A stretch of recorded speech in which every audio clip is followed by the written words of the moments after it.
Hi, Warren, how are you? What brings you to Omaha? I'm just in town, kind of passing through, thought I'd stop by. That's a tourist stop, yeah. It is. Hey, are you ready for this weekend? I'm ready for this weekend, sure. Is this your favorite weekend of the year? Yeah, I would say so, yeah, yeah. What are you expecting with the crowds here this year? It should at least match the record. And in terms of the tickets we sent out, it was just a touch higher than the record year. It fell off the first year when Yahoo started webcasting it, and then it's come back. So it'll certainly tie the high. There's a lot of things that are happening, but as we were building up this week, kind of heading into things, we heard about the deal where you're stepping in and backing Occidental and its bid to take over Anadarko. How did that come together? Well, it happened right here. On last Friday, less than a week ago, last Friday, I got a call in the middle of the afternoon from Brian Moynihan, the CEO of Bank of America, and he said that they were involved in financing the Occidental deal, and that the Occidental people would like to talk to me. And I said, fine, I can talk to them anytime. And I think he emailed later on and said this, that Vicki Hollow, CEO, was traveling, and that she'd call me the following morning. So she called me about 9 o'clock on Saturday, and I said I'd meet with her anytime, and on Saturday or Sunday.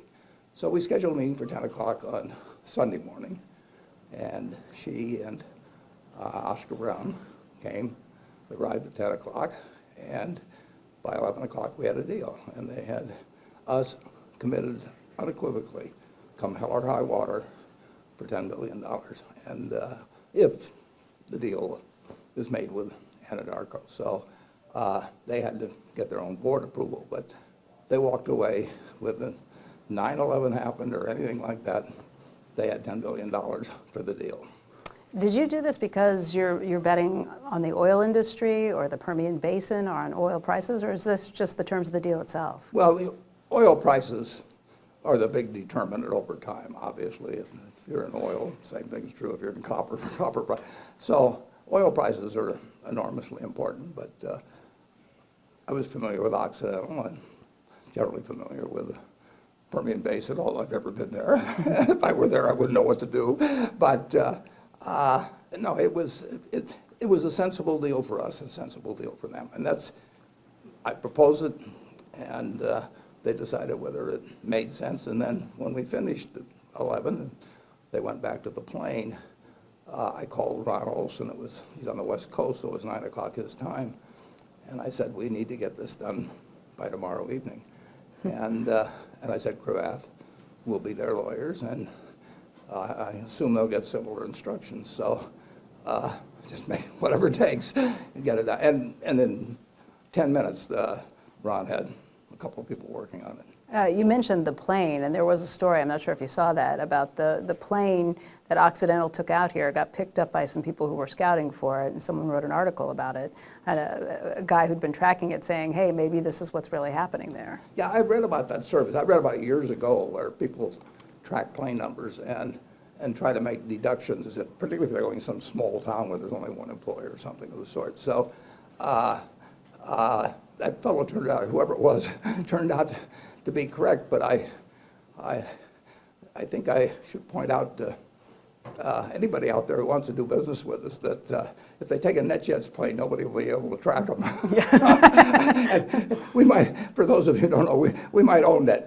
We do own NetJets, and it really does make a difference. I mean, you cannot track who is going from here to there, and if you use a company plane, it's a big way of running a billboard that I'm in town for something. Good commercial yeah, for absolutely. NetJets Yeah. on the way with that. I don't know if you saw it, but Charlie gave an interview today to the Wall Street Journal, and he says that he wishes Tim Sloan was still running the bank. Do you? Well, I was 100% behind Tim Sloan, as I told you, the day that it turned out that his resignation was announced. He told me the day before, but I think Tim Sloan, from everything I know about him, is an excellent banker, and I was delighted when he was running the bank, and it just got so he felt he couldn't be helpful under the circumstances that existed in Washington. So he decided to resign, but I would have never asked for his resignation. There have been some other headlines that came out of that. Charlie said he doesn't want a Wall Street guy making the damn decisions around there. I think that's what he said, the damn decisions.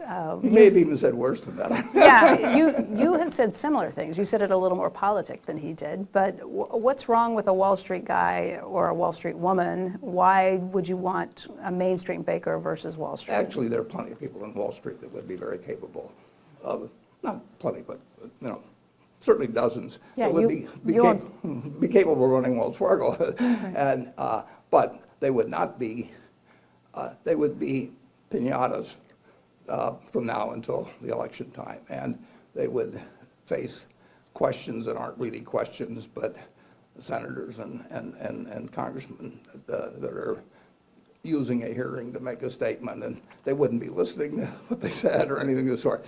They'd be poison in Washington. And Wells doesn't need poison in Washington. And frankly, anybody that wants a job and is good enough to take that job shouldn't want it either. I mean, it's a terrible way to spend your time. Right, just in terms of what Washington's doing. So it's nothing you have against Wall Street, it's just Oh, the no, climate? I mean, we own stock in J.P. Morgan, we own stock in Bank Goldman of America, Sachs. And, oh, Goldman sure. Sachs. I mean, no, there's a lot of people that are very capable of running very good banks. I think we've got the very best of them. That they, it's just under these political circumstances, Wall Street associated with banks, associated with one that people can make political speeches about, is just going to be poison between now and the election. Charlie had a few other things to say. Let me quote a few things to you, because he really laid into Dick Kovacevic and John Stumpf. Here's what he said about Dick Kovacevic. He never listened to anybody, he never stops talking, and he's full of himself. He would not learn anything from anybody. What do you think? I like Dick Kovacevic. Dick expresses himself very forcefully. Charlie expresses himself very forcefully, and maybe the two don't mix that well. But you like Dick Kovacevic? Oh, Dick, I mean, he was there during the financial panic, and Wells came out of the panic better than I think any major bank. And when Wachovia needed saving, it was great that Wells was there, and Kovacevic, I believe, was running things. I'm not sure exactly when he turned the baton over to John. Well, speaking of John Stumpf, here's what Charlie had to say about him. He said he was almost as bad, but not so loud and persistent. Yeah, well, I don't. I would say he was as good, and then you could follow the rest of it. You're going to have more things to probably clean up from Charlie after he says these things this week? Well, yeah, this is just a warm-up for the next week. I'm glad you're sort of getting me in shape here. I wanted to talk to you just what you thought about Apple's earnings. They just came out this past week. Better than a lot of people had been expecting. Were they better than you had been expecting? Well, I don't really have big expectations about quarterly earnings with that company, even with Berkshire. I mean, so I was pleased with what they reported, but it wasn't like I had something going in my mind. If they reported X, I was going to be happy. And if they reported 98% of X, I was going to, be panicked or something of the sort. But what they talked about and reported is consistent with the reason we own, $50 billion plus of Apple. I feel good about Apple. Have you been buying more Apple? We haven't changed our holdings unless, and I have no reason to think this is true, but there's one fellow that owns a little over 1% of our holdings in the office, and I don't see what he does today. I have no reason to think he's bought or sold Apple. Once in a while, you'll tell us something you're buying or selling. Anything else you're buying or selling these days? Well, I wouldn't tell you. I will tell you one thing. I'll tell you one thing you'll see in the 13F, which comes out in a couple of weeks, which may cause you to ask me that question in 2 weeks, but doesn't really, is not significant from my standpoint. One of the two other fellows in the office that manage money. Todd and Ted? Todd and Ted. One of them bought some Amazon, but so it'll show up on the 13F. It is not true to say that I am buying Amazon. It's true to say that Berkshire has bought whatever shows up there. Although you've been a fan of Amazon and Jeff Bezos for a long time. Yeah, I've been a fan, and I've been an idiot for not buying it, but I just want you to know that it's no personality changes taking place or anything. It's somebody else's. Okay, so we'll keep that in mind when that comes out in a couple of weeks. Yeah. We did just hear from the Federal Reserve this week, Jay Powell, the chairman, making some news on Wednesday when he said that he thinks inflation is transitory. Do you think inflation is transitory? I think the transitory the was lack the word. of inflation? Yeah, the lack of inflation, and that meaning that.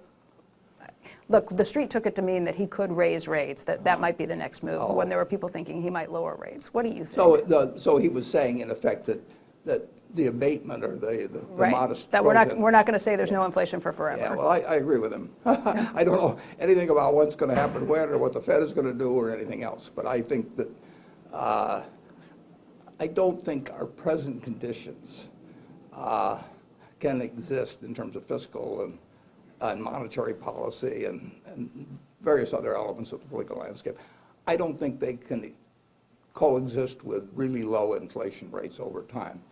But I've been wrong on that for some time, and I may be wrong for a long time in the future. I would say this: there's nobody better to run the Federal Reserve than, or be the chairman of it, than Jay Powell. I've had some experience with him in the past, and he would be my choice. Just in terms of things you might be surprised by, I'm stunned that we're still looking at a 10-year with a 2.5% yield. Well, that's what I can't reconcile a 5% budget deficit in a world of low unemployment, low interest rates, negative interest rates in many countries. No economics textbook I know that was written in the first couple thousand years discussed even the possibility that you could have this sort of a situation continue and have all the variables stay more or less the same. So I think it'll change. I don't know when, I don't know to what degree, I don't know what part of it will change, but I don't think this can be done without leading to other things. In economics, like other things, you can never do only one thing. Right. And we will look back this period and be surprised that we didn't see what was coming next. Warren, I want to thank you for your time today. I know you have a lot of things that you have on your agenda, but thank you very much. Well, thanks for coming. Good to catch you. Okay. Thank you. We'll see you later this weekend. Great. Take care. Bye-bye.